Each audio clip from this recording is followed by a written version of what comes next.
So ever since the historic Panmunjom summit between the leaders of the two Koreas back in April, Seoul and Pyongyang have been talking and working together in various fields. And today, in the second part of our two-part series, our Oh Jung-hee walks us through their economic cooperation and civil exchanges. Today, we'll be focusing on how the two Koreas are gearing up for possible economic cooperation in the future. It's crucial to have free movement of people and resources, which is why South and North Korea held talks in late June to discuss connecting and modernizing railways and roads.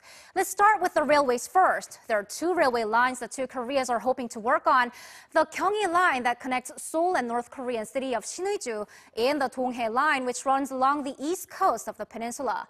The South and the North are planning to inspect two sections of rail lines in North Korea and two sections that cross the inter-Korean border.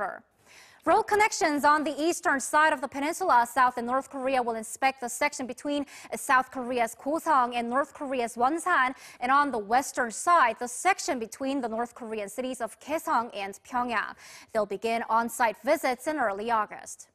Linking and modernizing railways and roads is tied to South Korean President Moon Jae-in's vision of a new economic map, which aims to connect and develop economic belts with North Korea. Seoul puts much weight on these projects, but at the same time, it's firm to make sure things remain within the framework of international sanctions. And that is why Seoul and Pyongyang have decided to first begin with joint field inspections for now, because bringing South Korean resources and equipment into North Korea for constructions may violate international sanctions. And if the projects go so far as to involve technology transfers, South Korea plans to discuss with the international community the possibility of exceptions to the sanctions.